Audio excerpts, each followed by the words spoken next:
All right, how's everybody doing? Welcome to Tuesday. Yes, Tuesday, that's right. And we are at 5:30 right now. How about that? I told you we were going to have a special guest at 5:30, and I did not lie. So I am excited. I'm Mike Jeffers, of course, Chicago Jazz Magazine, chicagojazz.com, and the Director of Entertainment and Programming at the Epiphany Center for the Arts, right there at 201 South Ashland Avenue. Thanks to the theme song, Craig Pilo out there in LA. I always love that. Got to give him a shout out. But 201 South Ashland Avenue, Epiphany Center for the Arts. We are opening up in September with live music in a COVID-safe environment, along with a lot of other special surprises soon to be announced. So be sure to check out epiphany.com for all the information. And I am excited to have, we're doing a double header today. So I'm doing episode 68 right now, and then episode 69 a little bit later this evening. But first off, 5:30 p.m., we have a special guest, good friend of mine, Mr. Frank Catalano is here. And how are you, Frank?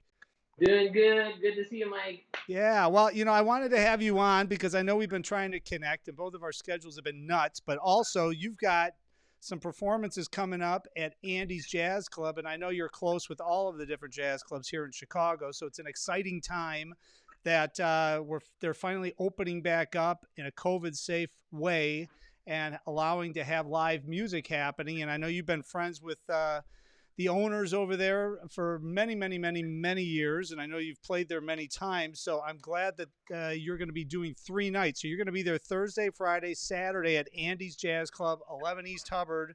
2 shows a night, 7 p.m., 9 p.m., and everybody needs to get reservations at andysjazzclub.com because obviously with the COVID safety measures they're putting in, it's very important everyone puts a reservation in first, gets there, wears a mask, all that good stuff. But I'm glad you're finally playing. You're playing live. It's got to feel good to actually get out and actually do some performing, right?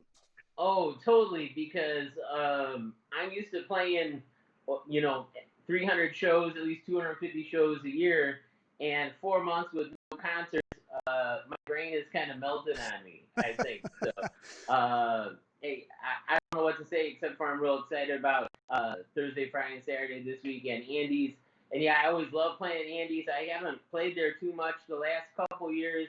I used to play there all the time, so I'm happy to be back and playing. And yeah, I'm friends with Chris and Jeff and Brandon and Scott and Casey and Yep. Tim and everybody at Andy's. So this is going to be fun. And yeah, please make a reservation and come on out and party with us. I think if I read correctly, I got an email from Chris maybe about a week ago, if I'm remembering correct. I think their max capacity is right around 40 people, right? I believe that's what it is over there I for. think so. Yeah. Yeah. So, I mean, and you usually sell the place out. I know I've played with you over there back in the day, and I know you play there.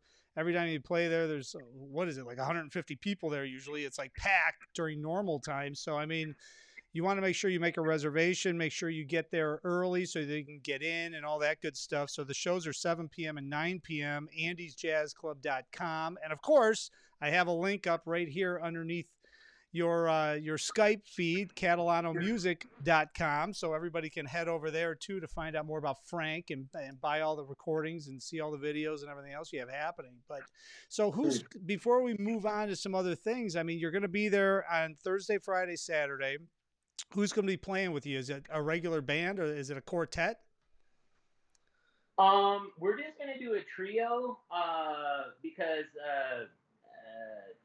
we kind of figured like between the social distancing aspect, so I can kind of be, back on the stage and rather far away from the audience, and which is hard to do if you have drums. So we're not gonna go with drums. And also in talking, with Chris at Andy's, he was thinking, normally I have no problem filling up the room volume wise with my saxophone. So to have saxophone plus drums, I know me and Jimmy Chamberlain have played there several times. Me and you used to play there all the time. So just kind of in a way to keep the volume down a little bit because, normally there'd be 150 people and then it would turn over, there'd be another 150 people and maybe even another, so when you're used to playing for maybe, 300 people or more over the course of an evening, now going down to what might be, a fraction of that due to these COVID rules. We just kind of felt like keeping the volume a little bit less than normal would make sense. But I'm still planning on playing as energetically as normal and whatnot. And Tom Veitzitz is going to play piano, and Greg Geary's going to play bass. So you, and Tom used to play together pretty regularly, and I'm looking forward to that. And Greg Geary, has done a bunch of stuff. The Chicago Jazz Festival with me last year and plays with me a lot. So I think this will be all-star trio, and they'll definitely be fun. Well, I know I can speak for Jimmy Chamberlain when I say this, that the fact that you don't have drums, I would actually just eliminate the piano player and have drums. But hey, that's just me, and I'm sure Jimmy would give me a thumbs up on that one too. But no, in all honesty, I mean, I think that's a great plan. Obviously, Tommy playing with Veitzis, I mean, it's going to be a lot of energy flying around there, and it's kind of going to be one of those things too, where it's going to be actually a unique opportunity to see you play in a real intimate setting, because I mean, with only 40 people per set, you're going to have more of a listening aspect over at Andy's, because I know a lot of times, playing and stuff, I mean, all the energy and everything popping and everything, and everybody's cheering and everybody's dancing and moving around and all that stuff. This is going to be more of kind of an intimate thing, especially with piano, bass, and sax. You're going to be able to probably play maybe a few different things than you would normally at Andy's, just because of the packed audience and everybody talking and all that stuff in between tunes. Sometimes it's just a little bit different vibe, right? Yeah, definitely. And probably going to keep some originals of mine that I like to play, but we're definitely going to do a lot more standards, a lot of stuff that I haven't maybe done for a while. This last week I was going through the album I did with Von Freeman, a lot of standards on that. Actually, right now we're remixing the album I did with David Sanborn for surround sound 5.1, so I'm pretty excited about that. So Bye Bye Blackbird will be re-released soon in surround sound, and it's like, well, some of these standards I still play a lot, but many I don't. In some cases, that Von Freeman album that I did for Delmark is over 20 years old. So wow. A lot of those standards I really haven't even played much in 20 years. So to me, I'm just excited, and really, it's been over 4 months for me. Situations. You said, how long you want to do fun things. I did fun Zoom master class with the Berklee College of Music students recently, and all that stuff is fun, but nothing really beats playing in front of a live audience, at least to me, and that's really my favorite thing to do. I like going in the studio, don't get me wrong, all that stuff, but I like performing in front of people. Well, and also, I mean, let's talk a little bit about what you've been doing. I know that in addition to Andy's, you've always had a steady with the Green Mill, so it's great to see Dave back up and running and getting things going over there again as well. And you knew he was going to do that. He's always determined to keep things moving forward, no matter what the situation is. So that's awesome. But that regular set that you usually have hasn't been happening because obviously everything's been closed. Now you're also out in New York a heck of a lot too, because you live half-time there, half-time in Chicago. So where were you when the whole shutdown happened? Well, this has been a weird year for me.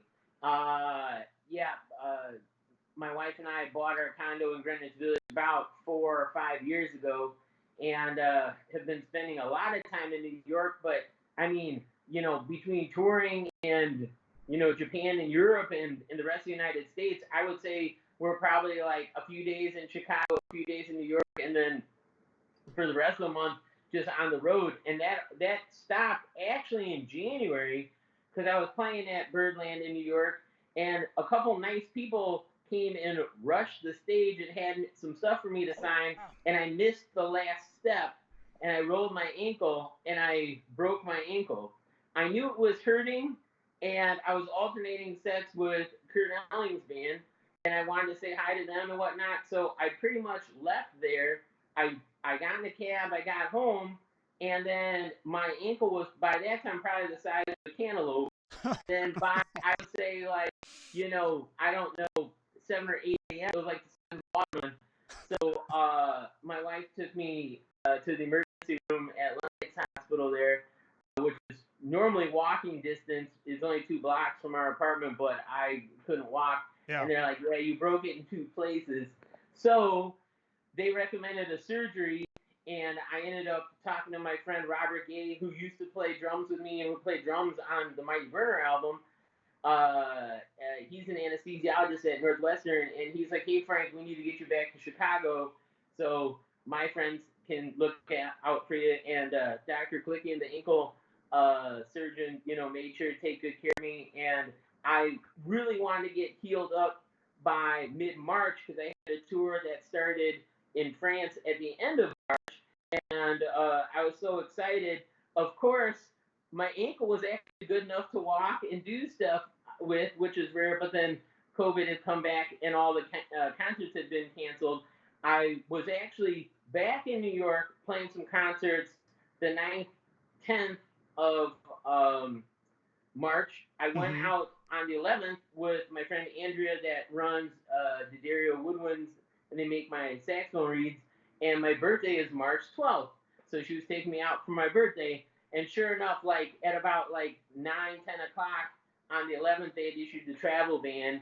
And then I decided to come home, come back to Chicago the next day because I didn't want Sona coming to New York. And I could tell people in New York were already pretty nervous. I got back to Chicago. Everyone was nervous on the flight. I played Dorian's that I love to play on March 14th, and then like a day or two later, they had already, issued, the shutdown of everything. So I did get back, March 12th on my birthday, and I did play Dorian's like the next day or whatnot, and then everything has been shut down since. So basically, been drinking a lot of Drambuie, smoking some cigars in the backyard. My neighbors put on a pretty awesome, unofficial and highly illegal fireworks display, which was entertaining. That went to about 6 a.m. So here you go. Well, at least you're practiced in some levels, right? I mean, you're Oh yeah. the Drambuie and the cigars and the fireworks. You're all good, and now you get to play live again. So you just pick that back up. But I mean, you've been doing some. You were telling me offline, not before we jumped on about you've been doing some Zoom things. You've been doing some different things like with artists or different master classes and things like that throughout the country, right? I mean, that's pretty much Yeah. what's been happening for you as far as playing goes, or doing connection with any sort of music, wasn't it? Isn't it? What, well, what's weird is I'm 43 now. A lot of people that have known me for a long time remember my, albums, for Delmark and, playing with Charles Erlin and all those guys, Randy Brecker, when I was like 17, 18, 19.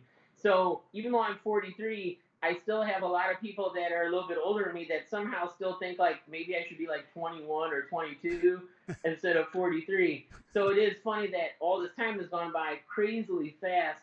I mean, for me, it's just like someone snapped their fingers and 25 years went by. But what is interesting to me is that I like playing in front of people. I like when people are, up for hearing me play, etc. But I had no idea now with Skype and Zoom, especially, and this other stuff, how many people like from all over the world are looking to do little interviews and master classes and stuff.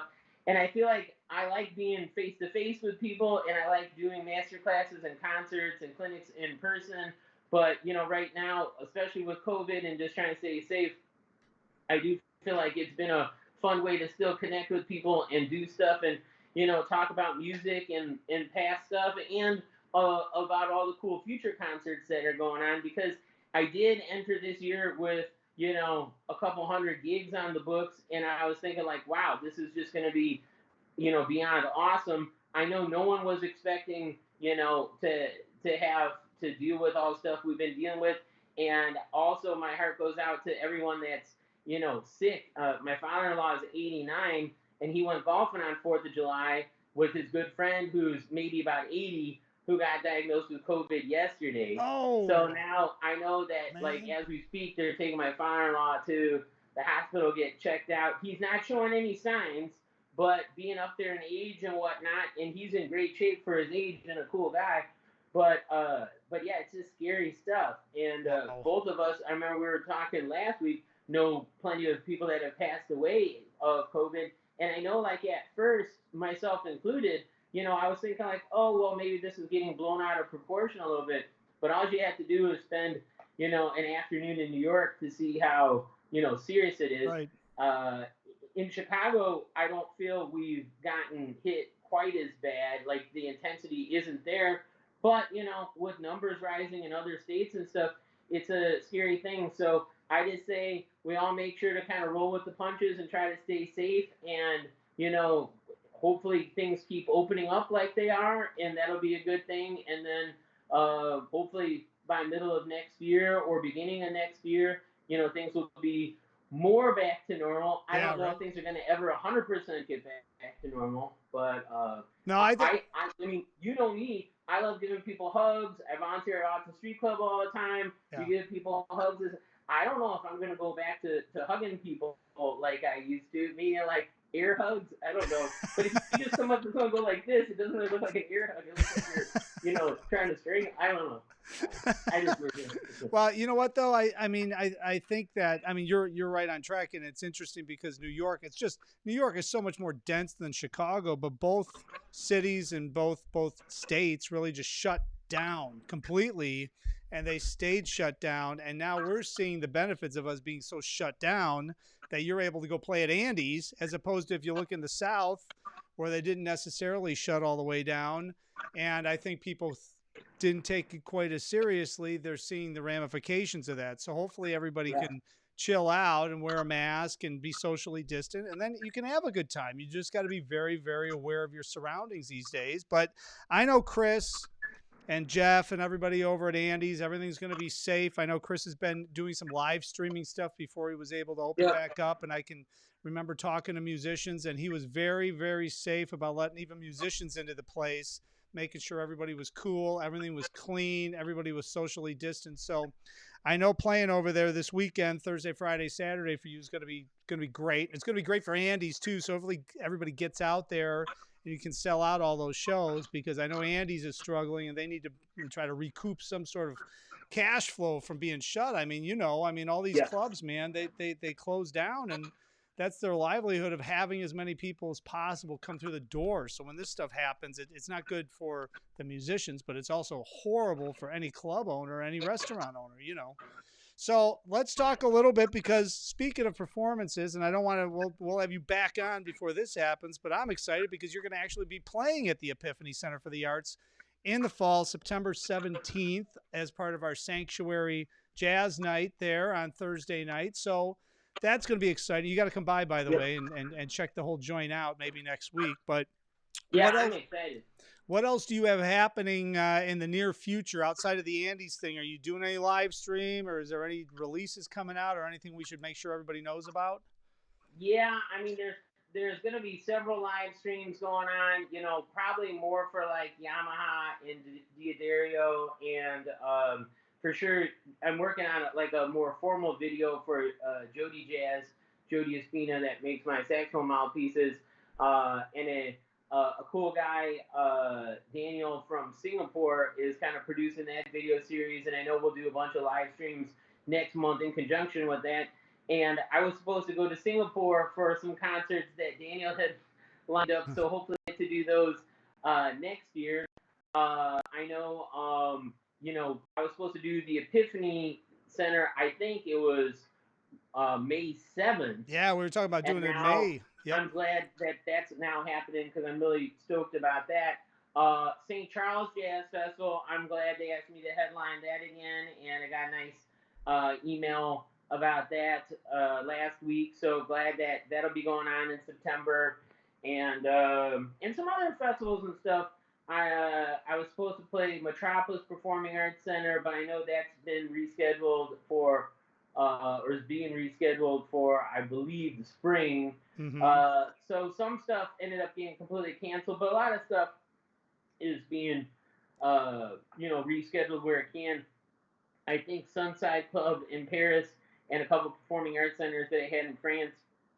I think since it was canceled for April this year, it's being moved to April of next year.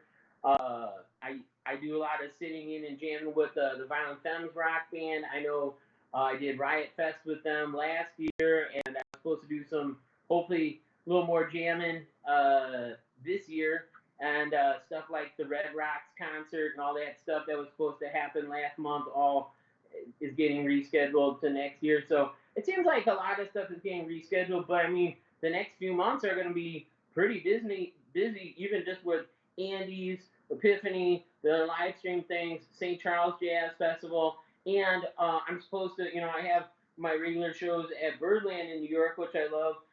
So in September, doing the Coltrane tribute stuff that's been on the books. It looks like the last sets of shows have had to be canceled, but looking forward to do those and being back in New York because I haven't been there for 4 months. Yeah. Largely for safety and whatever, but it's kind of like I'm ready to, at least in a cautious way, be back and do some shows. So I Well, mean, the next couple months should be pretty busy, provided everything stays on the trajectory that it is right now. yeah, right, right. Well, and it's good. I'm glad you said the St. Charles Jazz Fest and Birdland and stuff because obviously it's going to be a lot different than it was last year, but before COVID. But I mean, at least they're pushing forward and they're making something happen.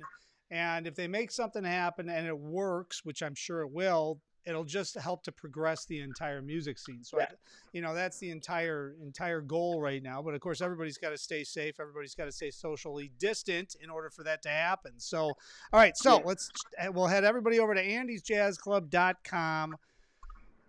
This Thursday, Friday, Saturday, 7 p.m. show, 9 p.m. show. Reservations. You have to get reservations from andysjazzclub.com or give them a call because they're trying to get advanced reservations so that you're not standing on the street socially distant for like 3 hours waiting to get in to see Frank Catalano. Although I'm sure they wouldn't mind it, but I think it would be a little bit better for you if you actually had a reservation. So just a word of caution. But hey, Frank, thanks for jumping on. I appreciate it as always. It's always great to talk to you and hang and all that good stuff. And hopefully we'll be hanging in person sometime soon. And maybe we'll have a Catalano sidecar from Drambuie there shortly as well, huh? I think 1 or 3 would be good. One usually turns into at least 2, if not 3. But yes, that sounds great. I really appreciate it, Mike. It usually turns into 3 or 4 actually, but we don't have to talk about that. Who counts after 3? All right, man. Hey, thanks so much, Frank. We'll talk to you soon. Okay. All right. Good friend Frank Catalano. Always appreciate him jumping on. And I appreciate everybody watching this show today. And what we're going to do is we're going to take a little breather. And then I'm going to come back with Derek Gardner and that's going to be at 6:15. So stay tuned for that. But as I always say, thank you for watching. To everyone, share this, like this, leave us a comment, leave us a DM. Hopefully we will see you somewhere out on the scene very soon. And I'll see you in the 15 minutes right here for episode 69.